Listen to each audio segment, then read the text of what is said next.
این دوتایی بودن که بومبم ترکید از خواب بیدار نشه. آرزو دارم که خوابم این شکلی باشه، یعنی سوسک هم از کنارم رد بشه از خواب بیدار میشه.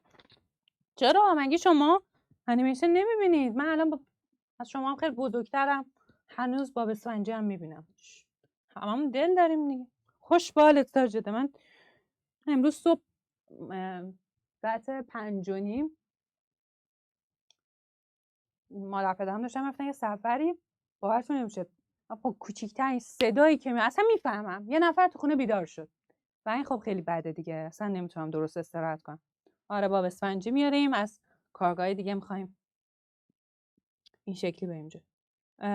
بله الان میگم. خب اینجا کلاس مشاوره بچه پای 10 مبینا حیدریه. آره واقعا تارا آره میتونی جبران کنی، ولی گفتم شرطاشو از اول کارگاه. پس یه جمع‌بندی بریم بچه‌ها 10 دقیقه آخره. اولا اینکه برنامه امروزتون تا 18 اسفند که داریم. خب این یک هفته رو یه کاری بکنین به جز اون چیزایی که من براتون نوشتم. اگر رسیدید اجباری نیست، اگر رسیدید حتما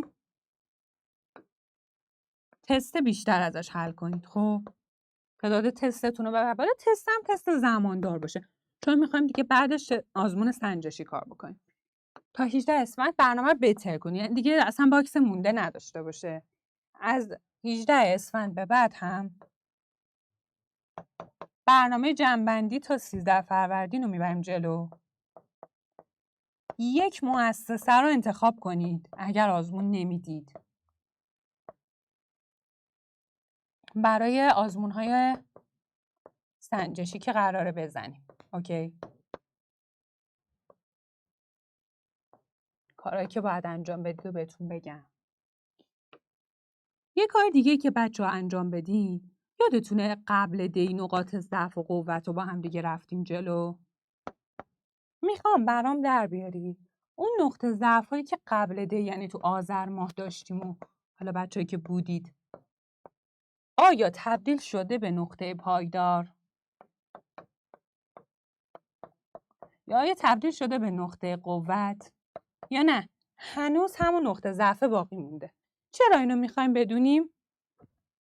چی نوشتم مگه؟ درست نوشتم دیگه. چرا میخوایم اینو بدونیم؟ میخوایم بدونیم آقا این مدتی که ما رفتیم جلو، چه تو دی چه اون دوره آذر ماه، یادتونه هدفمون چی بود؟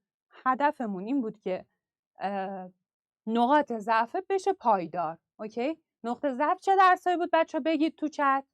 نقاط ضعف چه درسایی بودن؟ خدا رو شکر محمد. نقاط ضعف کیا بودن؟ درصدمون تو نقطه ضعف